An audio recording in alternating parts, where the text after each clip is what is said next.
evening. Welcome to the third episode of Across the Pond. Today we're going to have a brief talk about politics, and then we're moving on to meme culture. And there's going to be a bit of a crossover, as you will find out. Right, the political scene in the UK, I'll start there, is that Nigel Farage has now entered the race and taken over the Brexit Party, which he set up, which is now called the Reform Party.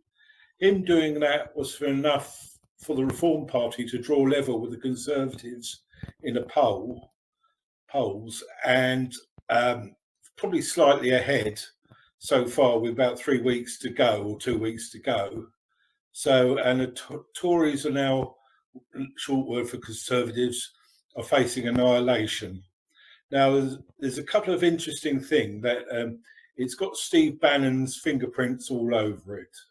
Right. The first thing of all, that the day before Nigel Farage decided that he would re-enter the race, Steve Bannon gave an hour-long interview to GB News, where he was saying things like he thought Britain was going to head towards a violent revolution.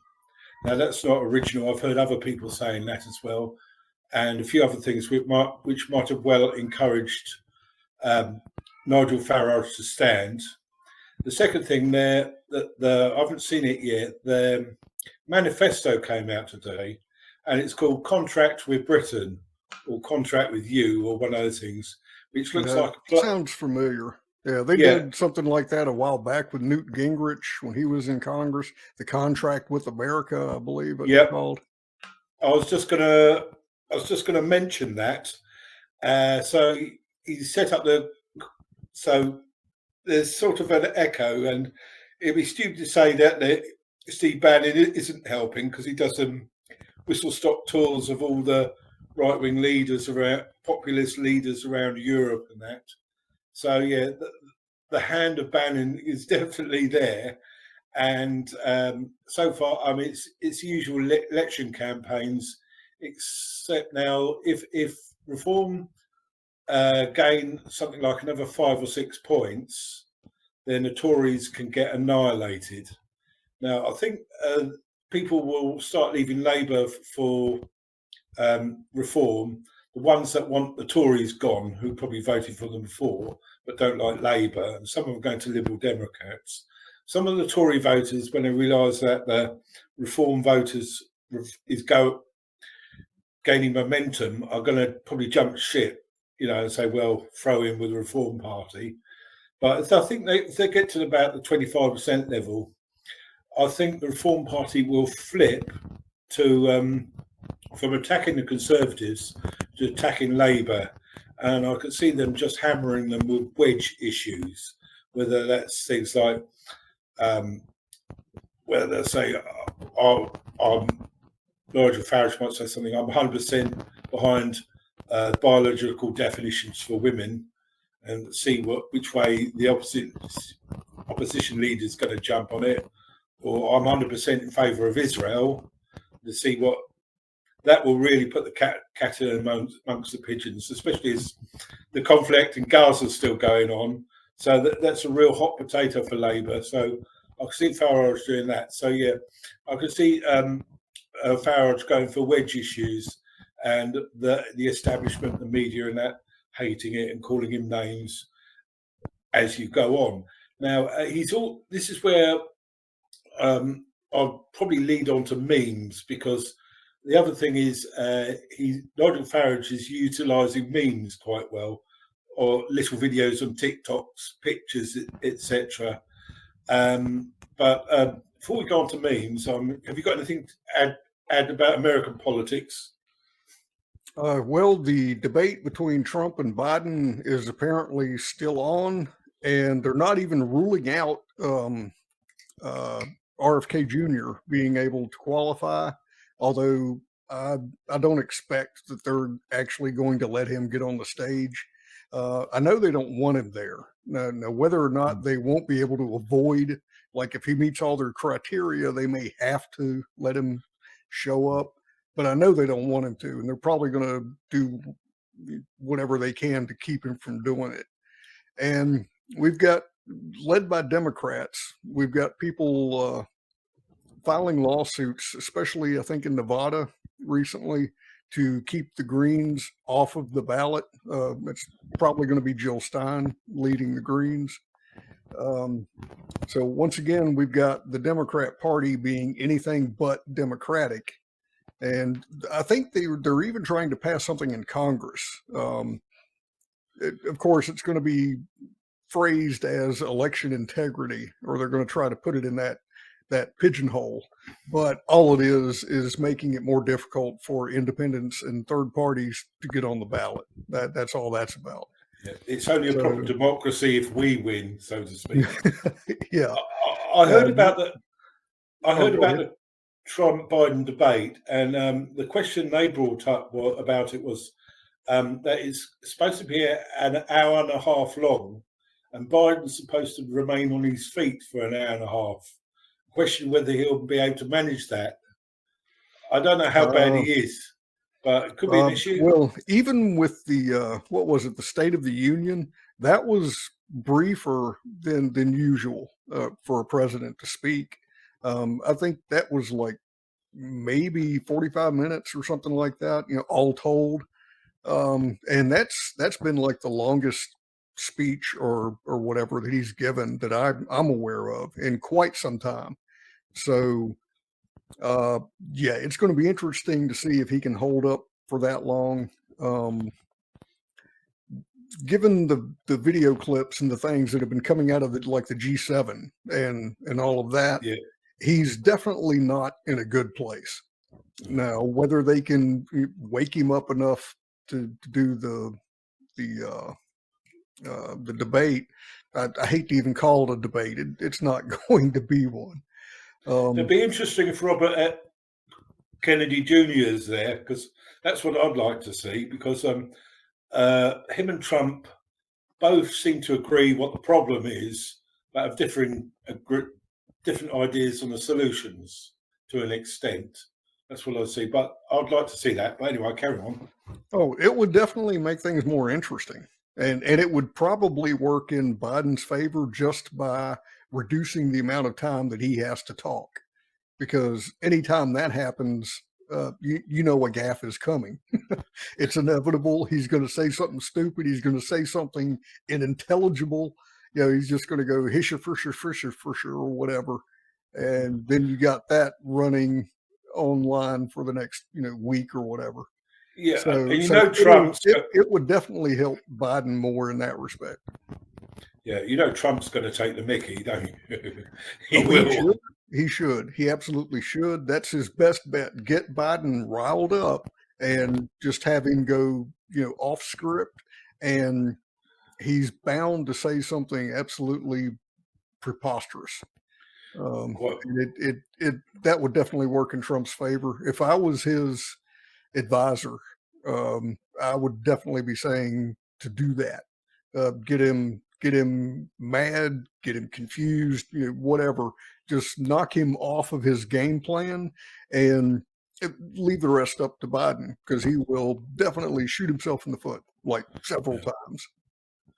When is this debate? Is it the 27th, I believe? It's either the 26th or the 27th. I believe it's the 27th.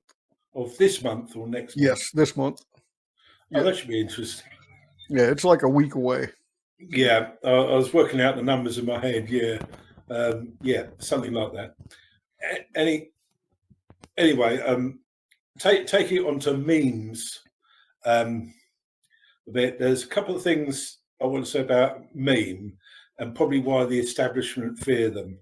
Now, imagine if I asked your opinion of the Democratic Party, or I spoke about the NHS. It would take me 3 or 4 minutes to probably explain it. If it was written down, it would probably take longer. The beauty with the meme is if you can frame the whole argument in a picture with a couple of lines, a punchline, something humorous, and a cartoon frog, that suddenly becomes a powerful weapon, where a picture is worth 1,000 words. Right? So there's that aspect of memes, which isn't walls of text, which some people try to do, which won't get read. The other thing is, you're aware of the butterfly effect. That is, say, a butterfly at Dover flaps its wings and storms appear in Calais or in France. So it's an escalating chaotic effect. Now, imagine if you could target a butterfly effect. Well, that's effectively what a viral meme is. It starts off with somebody just putting together a meme, and then it gets shared by a few people because they find it funny. Then it gets shared by more and more and more until it hits the mainstream. And if it's about somebody or something, then by definition it's targeted. So it is. I view it as a meme is a targeted butterfly effect. So. And we saw the ones in 2016 with Pepe, but we're also now seeing Farage doing that, and he's trying to appeal to the Zoomer generation, who are having a great trouble in the UK, at least, probably other countries, affording anything, work, house, education. Same here. Yeah, so he's done a little sing-song on TikTok, and someone threw a milkshake over him on the campaign trail. So he's posed with a McDonald's milkshake with a smile. So it's this sort of mimetic thing. I mean, obviously Trump understands the media. He's had The Apprentice, and he just has this animal instinct, as well as Bannon. He's a media guy as well. He's made a film. He was the editor at Breitbart, so he's also an old friend of Andrew Breitbart, someone else who is well embedded in the media, knows how it works, knows how these memes work. So I'm thinking that maybe not so much the British election, but I am seeing a lot of memes. There could be a hell of a lot coming in November as well. But anyway, surprised. Yeah. So what's your take on it then? Yeah, I think that is definitely the main thing they don't like about memes, and the same reason they're so desperate to use them is the ones that have the most traction, the ones that actually spread the farthest, are the ones that come up from the grassroots. They grow organically. Like you were saying, it's just somebody posts it in like a friend group or something, and a couple of those people share it, and then the next thing you know, it's everywhere. And those are the ones that really stick. And they're the ones they can't plan for. They can't use a recipe to whip one up. They just happen. And that's why they both hate them and desperately want to learn how to do that, or come up with some kind of formula where they can imitate that process. Because for a meme to work, you have to have people actually share it amongst themselves. They can put together as many memes as they like and post them all over the place, but if none of them get traction, it's a wasted effort. So they need that magic formula, that thing that makes the difference between a meme that maybe 10 people see and 10 million. Yeah. You say this magic formula. I've a couple of things to say. Occupy Democrats were advertising for someone to make memes for them. Now, I don't care how good someone is, they're not going to be consistently good. You can get people who get the mimetic angle, and I make memes, and I know lots of people make memes. Sometimes I think they're good and they fall flat. Sometimes I think they're average, but they're popular. And that's not something that you can do consistently too. That somebody may actually generate a popular meme and the next one goes nowhere. There's no guarantee that you're going to get somebody who's like a memeologist or something. Yeah, there is no such thing. It's very inconsistent. And a funny story I read, this is probably we're looking back to 2016 time. Apparently the CIA hired a load of bronies to wage meme warfare on 4chan, and they didn't notice. If you don't know, a bronny is somebody, usually a male who dyes their hair purple, who worships the ethos of My Little Ponies. That's mad enough. That's the sort of thing that will fit in without being noticed on some of the forums at 4chan. But the fact that CIA are trying to use this to try and test, it's called fifth generational warfare, where you use memes as it is a type of propaganda. It's also a type of advertising, which is also a type of propaganda. Because say you have a good, I don't know, let's say lawnmowers. It's only the best lawnmower company, say on price, or the best on make, that would actually claim that and provide evidence of that. All the other will try and get away with an image of a cool guy pushing a lawnmower, or it's a nice colour. Same thing with cars and like that. So advertising is also a form of propaganda, and memes, especially political memes, they're also advertising and propaganda. And the establishment wants to hold a monopoly on it, but it doesn't have that option because it's not a totalitarian state yet. But yeah, and they really don't. I don't know if they just don't have enough young people, in those upper echelon of advisors and things like that. But it doesn't seem like they really even understand memes. It's like they can see what's happening and they kind of sort of get, that people find them funny or whatever the case may be, whatever makes them interesting enough to spread. But they don't really understand where memes come from and how they do what they do. So they end up doing things like the Let's Go Brandon, which of course you started out as the news reporter who didn't want to admit that people were shouting "F you, Biden." So she said, "Let's go, Brandon." And then that became a meme because she wasn't trying to do it. She wasn't trying to make a meme. It just happened. And the dark Brandon thing, I, I think it may have gained a toehold in like vote blue, no matter who, hardcore Democrat circles. But I don't think anybody else looks at a dark Brandon meme and does anything but cringe. I mean, it doesn't make him look strong. It doesn't make him look effective. It makes him look freaking evil. It makes him look like a villain from a Star Wars movie. Darth Vader, yeah. Yeah. So that, they don't get it yet, and they probably never will, because the people who are telling them, "Hey, give me some money and I'll give you memes," are doing it for the money. They don't actually know a damn thing about meme culture, so to speak.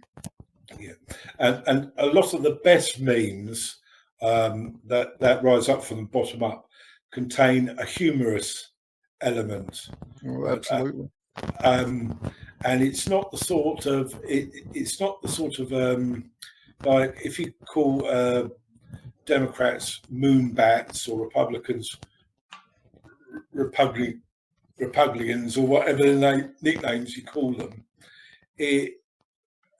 that's only going to be funny once.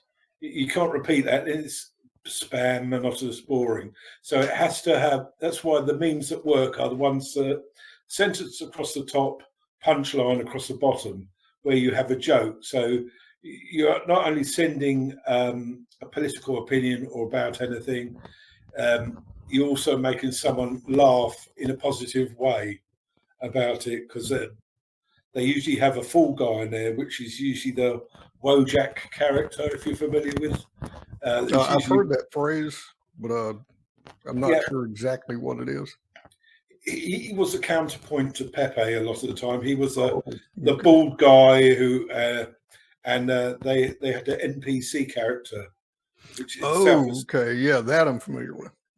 Yeah, non-playing character. That was also a robotic version of the Wojak character. He's also called Feels Guy, I think it is, because he's often shown emotional and hugging and things like that. So that's one of the popular, or was one of the popular meme characters.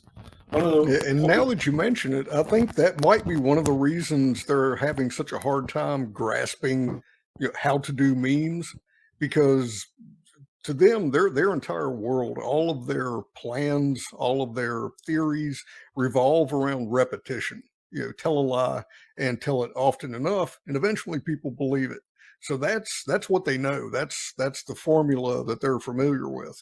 And you can't do that with memes. You can't make the same meme over and over and just like change the text or whatever a little bit and have it be anywhere near effective. And that's probably one of the biggest stumbling blocks. They haven't figured out how to mass produce these things with little or no variation. And that's probably what they would rather do. Yeah, another problem is they're turning into Puritans, especially on the left. So you can't joke about this, you can't joke about that, or anything like that. So they're very limited what they can joke about. I mean, it must be a really miserable world to live in.